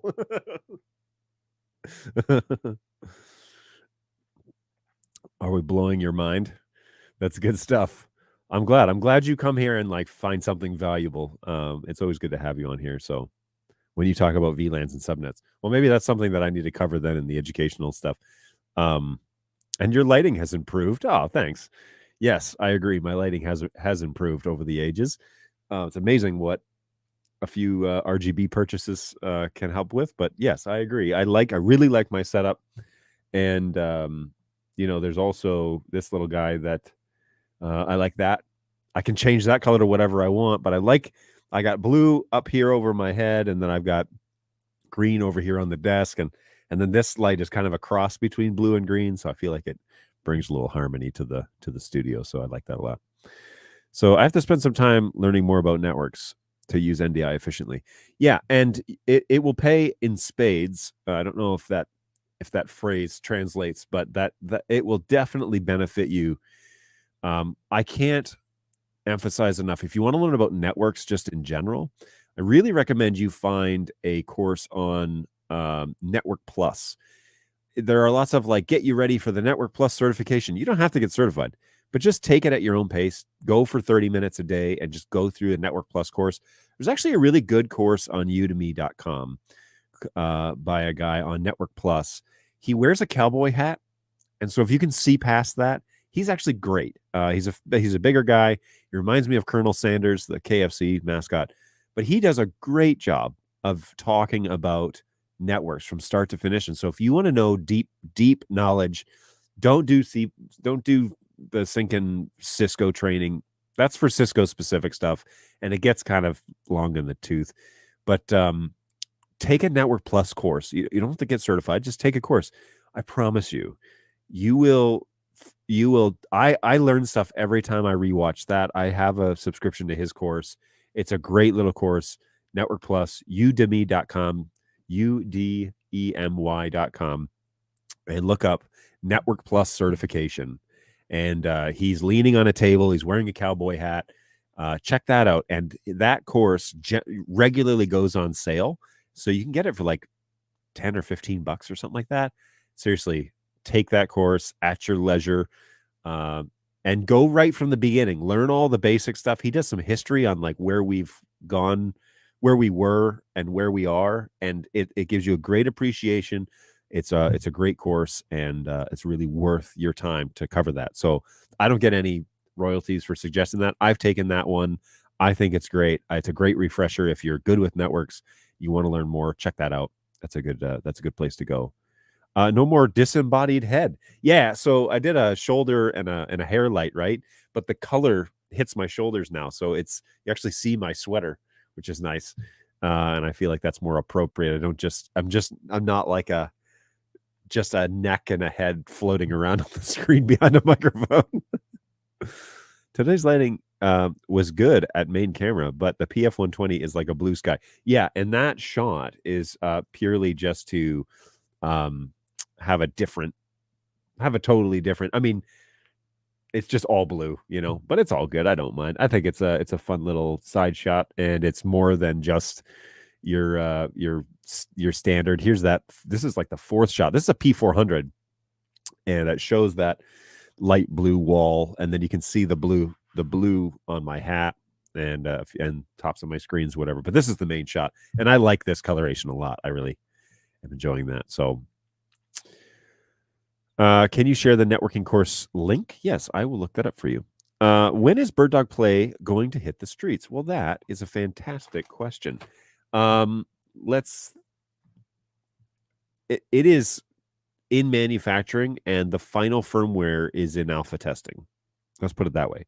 I can't give you a day because I'm not a sales guy, and I'm also not an engineer. And so if I say something, there's no weight to that at all. But I will say that they are in final testing for the actual software. And so it is really close in terms of being ready. It's just, I wouldn't quote out any imminent projects with it yet, but we're super excited about it. And I know that I have seen it functioning. So I was in Melbourne in August, and I saw it functioning on multiple screens, 9 screens I saw it functioning on, and working very well. So they were ironing out a couple of things, but it is very, very, very close. And so I'm excited to share that. Let's go over to Udemy Network Plus. It's the CompTIA Network Plus course. Oh, that's cool. He's like teamed up with somebody. This is the one that I took. Throw this in the chat. Yoink. Hopefully you can click on this. Boom, boom, boom, boom. That is the CompTIA course that I think is worth your time. So good stuff. Hey, how was your root canal? I hope it went well. The root canal was unexpected on Tuesday morning, 9 a.m. He was like, still giving you trouble? And I was like, yeah. And he's like, root canal. It's like, dang it. Anyways, it is a lot better. No longer I can chew again. No shooting pain. He took the nerve out of the tooth, and now we're good to go. Is PTC keyboard working with the PF120? Well, it works with my PF120. That is confirmed. So yes, the latest LTS for both the keyboard and the camera is working. I did that on Tuesday. I controlled that camera immediately. They were both on the latest firmware. Actually, it was a demo keyboard. So my guy that manages the demo stock is really good about keeping all that stuff up to date. But yes, the PF120 and the keyboard should work. I was able to control the zoom and the focus. I don't like changing all my manual settings on keyboard. I like to set it and forget it. But this is a studio, so the lighting doesn't change from shoot to shoot. But yes, the keyboard should definitely be going. Any questions about Bird Dog Play hitting the market with Silicone 2 are fantastic questions, but no fantastic answers. So the market, Silicone 2 is a separate project, okay? So I know that all of our marketing, like you saw the 240 video at the beginning of the show if you were with us, and that marketing shows Silicone 2, and it shows all the protocols that they're hoping to integrate. Well, when Silicone 2 launches, those will be available. And that's why Silicone 2 is on the screen, because Silicone 2 has to launch first before those protocols are available. So everybody, Silicone 2 is a separate project than Play is a project, or Pod is a project, and so on and so forth. Cameras, they're like NDI 5. That's a different project than Silicone 2. So I don't know what's going to launch with Play, honestly. I don't know if Silicone 2 is launching alongside it, or if it's going to launch independently and then Silicone 2 will come after. I don't know. But anyways, There you go. Hey, thanks for the link. I will finish the course before your Tuesday live, and then you'll see me with network graduation degree. I think it's like, I forget how many hours. It's 40 hours or something like that. If you do that, that would be impressive. But yeah. But the nice thing with Udemy is there are always discounts. Like they're constant discounts. And so if you miss it one time and it goes back to full price, which is like $85. If it goes back here in the US, if it goes back to full price, just wait. And there'll always be a sale. And then it's like, here, it's $15 right now. So that's great. Seriously worth your time. If you don't know much about networks, you want a good general knowledge, I promise you, Network Plus course is your friend. Fingers crossed for Bird Dog Play and Silicon 2 updates. I agree. I can't wait for all that stuff to hit the market. Play is going to be great because it's so inexpensive. It's just going to go everywhere. I mean, I think we're just going to have thousands and thousands of those products, but I'm really excited about that. All right, folks, it's 8 minutes to 1. And so I need to get to some of these team messages that are flooding my devices because normally I'm done around now. But thank you so much for hanging out with me today. All the awesome questions. This was a great chat. And I'm really thankful that you guys have given me some good ideas for the education stuff. Remember that if you have questions for Bird Dog and specifically about products you own, be sure that you hit us up at help@birddog.tv. That will open a ticket. My team, I got an awesome team, and we're growing again. We've just sent employment offers to a couple of people, and so that team is growing, and we're going to get faster and hopefully a little bit more responsive, even though Senseless, who is the primary agent in that desk, man, that dude knows how to burn through some tickets. So hit us up there if you want to make a ticket, a support ticket, help@birddog.tv, and we will definitely try and get back to you as quick as we possibly can. There are a lot of requests that come in, but we'll try and get back to you as quick as we can. If the question can wait, please come back on Tuesday. Tuesday at 11 o'clock Eastern time. I plan to be back with you to do more QA, maybe try something else to eat. I highly approve today's snacks. They were great. And this Celsius drink, that was also quite good. So I'm very happy, very pleased with those. But of course, if you have support questions, hit us up at the help desk between now and next Tuesday at 11 Eastern time here in the US. If you have questions about the product line and you haven't purchased the thing yet, but you have questions about, can this do this? Is this the right application for this product? Our sales team is at this address, hello@birddog.tv. And those guys are fielding questions from folks all the time about, here's my dream, help me achieve my dream. These guys can help you walk through that process. And you guys know Bird Dog Jake, CJ, Ian, Monty from this show, Robert's been on the show. These are all excellent guys that can give you a hand here in the US. And if you're elsewhere, Bird Dog Phil is over there. If you're over in the APAC region, there's a guy named Jason. He's there, and he's really active in there. I like Jason a lot. He is such a cool dude and very personable. So wherever you are, we got somebody. All right, we got you. If you got questions about the product line, you want to learn more about the products, hit these guys up at hello@birddog.tv. They're awesome at what they do. They're really great guys, and they'd be happy to give you a hand with some of that stuff. In the meantime, I hope you have a great weekend. I hope you're looking forward to having hopefully a couple of days off or whatever it is that you're up to. You have a chance to have a little chance to breathe and relax. Yes, have a blessed week. Go Web. It's always good to have you around. We really appreciate your support of the Bird Dog support team.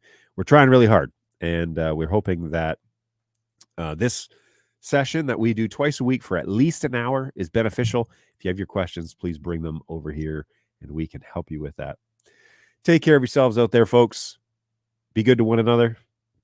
Be kind, and we'll see you on Tuesday at 11 a.m. Eastern Time. Take care. Bye. 3, 2, 1.